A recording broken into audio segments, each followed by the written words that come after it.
This session is OCR FP1. The question is going to be on proof by induction, and it's June 2010, question 1.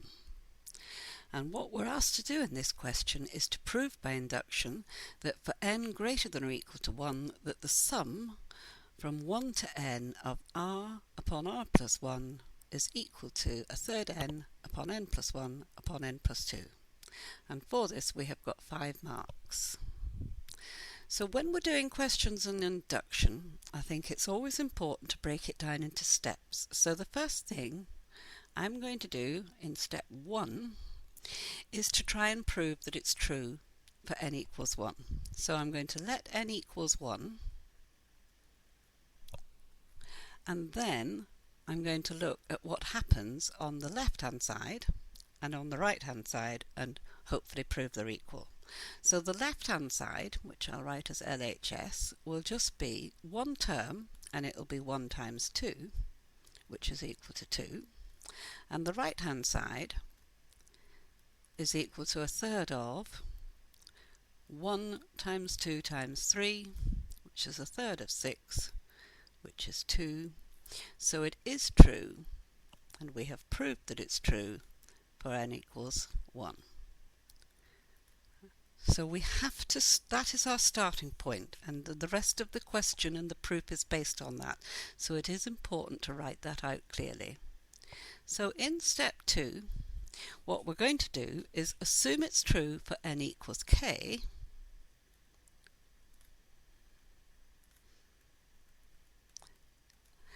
in other words, that means that we are going to write r upon r plus 1, summing it from 1 to k. We're going to assume that this is true, and that it is equal to a third of k upon k plus 1 upon k plus 2. And what I'm going to try and do now is, if I let n equals k plus 1,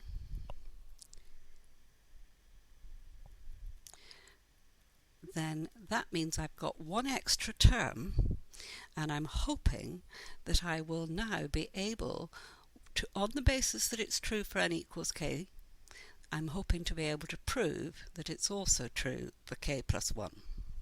So as I say, effectively what we're doing is we're adding on one term to both sides. So instead of going up to k, we're going to go up to k plus 1. So on the left hand side, the terms would look like something like this. It would be 1 times 2 plus, so that's substituting in r equals 1, so you'd get 1 times 2, and then the next term would be 2 times 3, and then 3 times 4. Now initially we were going to just go up to k upon k plus 1, but now I'm adding on another term, so I'm going to add on the next term, which would be k plus 1 upon k plus 2. Now if I've added it on to the left, then I also have to add it on to the right. So I'm going to have to add it on here to the sum. So I've got the sum that I had for k terms, but I'm now going to add this extra term on here as well. So as long as you can see that I've added it on here on the right, and I've added it on here on the left. So I, strictly speaking, haven't changed anything. What we now want to try and do, and sometimes this is a good idea if you have this in a sort of little cloud somewhere, is we want to try and write this sum where everywhere we have a k, we replace it by a k plus 1. So k would be k plus 1, k plus 1 would be k plus 2, and k plus 2 would be k plus 3. So this, if you like, is what we're hoping to make it look like. So what I'm going to do now is I am actually going to try and factorize this expression and hope that I can get it to look like the one above in green. So I'm going to take out a third, because I can see that I need it up here. I'm going to take out a k plus 1, because that is common to both these terms. And I'm also going to take out a common factor of k plus 2, because that is common. So inside, if I use some curly brackets now, so the first term, the only thing I haven't got is the k.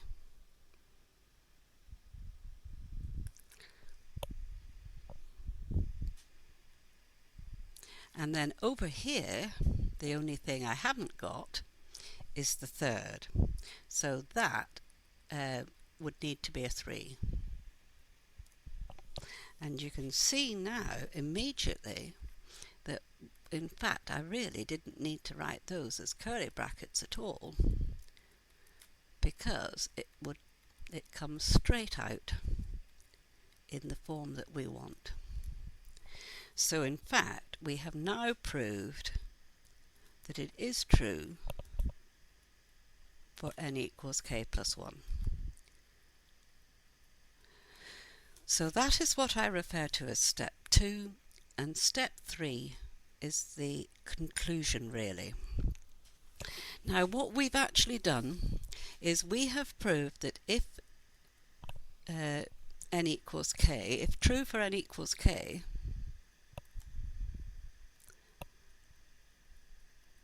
we have then proved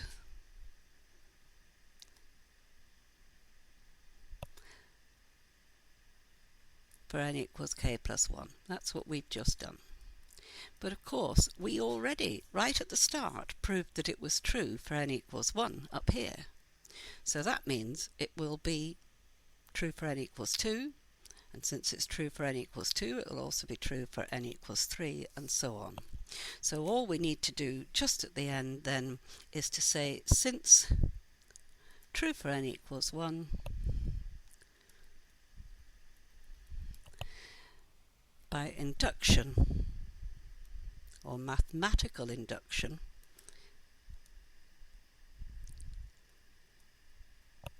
it's true for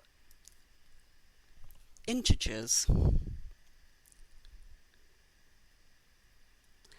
n greater than or equal to 1.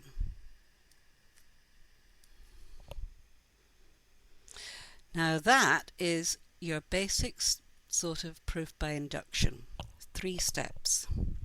You get a mark just for showing that it's true up here, so 1 mark up here for showing that it's true for n equals 1.